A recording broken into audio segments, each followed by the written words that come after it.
अपनी स्क्रीन पर एक वीडियो का थंबनेल आप मुलाहिजा कर रहे होंगे जिस पर लिखा है कि परवेज़ मुशर्रफ ने अदाकारा नरगिस को 25 लाख रुपए भिजवाए और कहा कि वो गवर्नर हाउस आए कि वो उसने मुशर्रफ ने इसका रक्स देखना है। और आगे ये भी बताया कि कौन सा गाना था, नेड़े आ ज़ालिमा वे।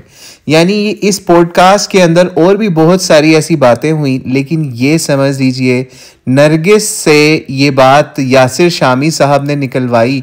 वो तो इस चीज़ को बड़ा हंस हंस के एंजॉय कर रहे थे, लेकिन ये चीज़ जहन नशीन कर ले, दरअसल ये पाकिस्तान या इस्लामी जमहूरिया पाकिस्तान का समझ लीजिए तबाही का वो दिन था जिस दिन परवेज़ मुशर्रफ ने इस मुल्क की बागडोर संभाली। और आप उसकी औकात एक दौरे हाजिर की तौबा शुदा तवाइफ से मुलाहिजा कर सकते हैं। यानी वो तवाइफा जिसने तौबा कर ली हुई है बकौल उसके, ठीक है, कि वो अब इन चीज़ों से इन चीज़ों से तौबा तायब हो चुकी है।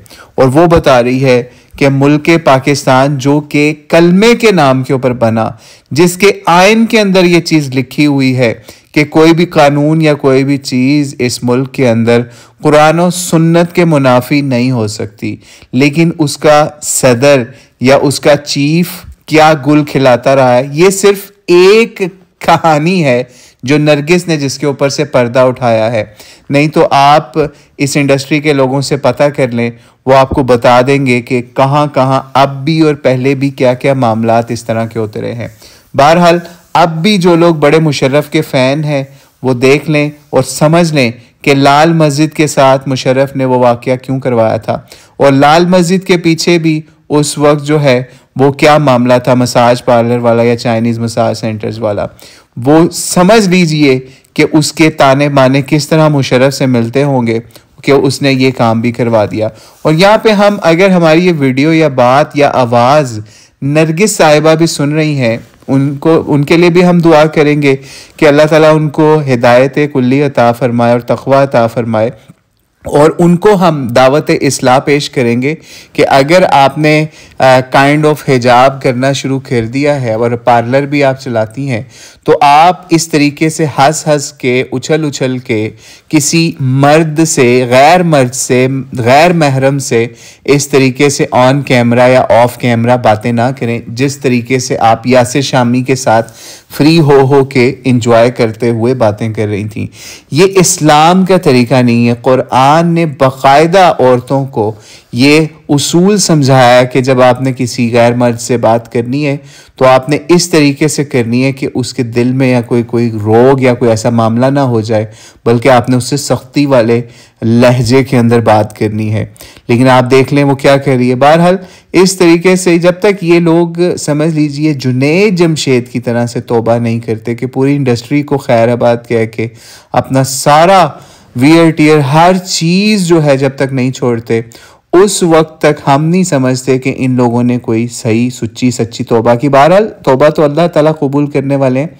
और हमें अब भी वो याद है वाक़या, आज से तकरीबन समझ लीजिए 15 साल पहले जब नरगिस हज पे गई थी, वो गालिबन मौलाना तारिक जमील या कौन लेके गए उनको, तो उस वक्त मौलाना इसहाक तक भी ये बात पहुंची और उनसे किसी ने पूछा या ये सवाल पहुंचा कि जनाब बड़ी वो पहुंची हुई है जो इसको हज पे अल्लाह ने बुला लिया है, और वहाँ पे वही जाता है जो बड़ा पहुंचा हुआ होता है।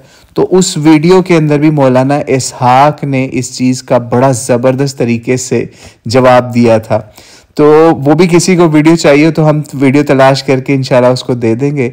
लेकिन बहरहाल आप इस मुल्क पाकिस्तान का हाल देख सकते हैं, इसके पुराने सदूर देख लें या इसके पुराने जो भी लीडर्स गुजरे हैं उनके जो भी कारनामे आपने पढ़ने हैं, वो पार्लियामेंट से लेके बाज़ार हुसन किताब के अंदर पढ़ लें। खैर अब तो वो उस तरह किताब नहीं लोग जानते होंगे, लेकिन आपको शेख रशीद से लेके शहबाज शरीफ तक और उसके अलावा उन लोगों के नाम भी जिनके हम नाम या लेना भी नहीं चाहते या ले नहीं सकते, उनके सब के समझ लीजिए किरदारों का या उनकी औकातों का आपको पता चल जाएगा। बहरहाल अब तो बाज़ार हुसन या वो चीज़ें ख़त्म होकर हर जगह फैल चुकी हैं और मोबाइल चीज़ें चल रही हैं, यानी जहाँ जिसको चाहिए वो पहुँच जाएगी चीज़। जैसे मुशर्रफ ने इस तरीके से नरगिस को ऑर्डर किया था कि उसको फ़लाँ गाना, फ़लाँ नाच, फ़लाँ डांस, फ़लाँ ये चीज़ देखनी है, तो अब आप खुद समझ सकते हैं कि मुशर्रफ ने किस आग के अंदर पाकिस्तान को झोंका और ख़ुद वो क्या एंजॉयमेंट का समा करता था, या फिर वो ये क्या मामला था उसका। भाई तुझे इतना ही आग लगी हुई थी तो पब्लिकली ये काम ओपनली उसको बुला लेता, इतना छुप छुप के क्यों करता था। बहरहाल छुप के भी करने के अलावा आप कई वीडियोस ऐसी भी हैं मुशर्रफ साहब की जिसके अंदर पब्लिकली उसने नाचा भी हुआ है, डांस भी किए हुए हैं, गाने भी गाता रहा है। तो इट्स नॉट लाइक कि कोई नरगिस ने कोई ऐसी बात कह दी जिससे उसको कोई डर होगा। उस लोगों को सबको पता है कि Musharraf was a play boy और लीडर ऑफ पाकिस्तान, या क्या था वो। तो बहरहाल अल्लाह ताला से दुआ है, अल्लाह ताला पाकिस्तान को सच्चे और सुच्चे इस्लाम पे चलने वाले हुक्मरान अता फरमाए कि जिस मकसद के लिए हमने पाकिस्तान अल्लाह से वादा करके अचीव किया था उस वादे को हम पूरा करने की कोशिश करें, ऐसे लीडर्स हमारे पास आए। वरना इस वक्त भी आप देख लें, पीछे जो अभी सेरेमनी हुई है, जो ओपनिंग सेरेमनी थी एक इवेंट की, जो कि शहबाज शरीफ या मरीम नवाज़ या और लीडर्स ने इस वक्त के जो इस वक्त सियासी लीडर्स हैं उन्होंने करवाई है, आप उसका ही हाल देख लें। उसके अंदर भी इसी किस्म के नरगिस लेवल के लोगों को ही बुलाया गया, उसके अंदर ही नाच गाने और वो सारा मामला किए गए। ये पाकिस्तान है जी। ये अब यही चीज़ें वो हैं जो कि उन लोगों को प्रोवोक करती हैं जो कहते हैं कि यार ये गैर शरई गैर इस्लामी मुल्क है या हुकूमत है या इनके मामलात हैं, और वो इनके ऊपर और मामलात और फतवे लगाते हैं। और उनको इस तरफ किसने झोंका है उस चीज़ के अंदर?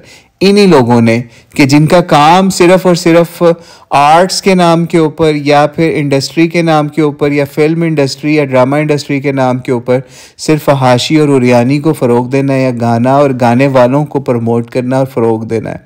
तो बहरहाल अल्लाह ताला हमारे हाल पर रहम फरमाए और इन जालिम हुक्मरानों से हमारी खलासी फरमा के हमें नेक साले और दीन पे चलने वाले और इस्लाम को इस मुल्क के पाकिस्तान के अंदर ढालने वाले, यानी इस मुल्क को इस्लाम के निज़ाम पे ढालने वाले अल्लाह करीम हमें हुक्मरान अता फरमाए। वल्लाहु अलम बिस्सवाब। अस्सलामु अलैकुम वरहमतुल्लाहि वबरकातुहू।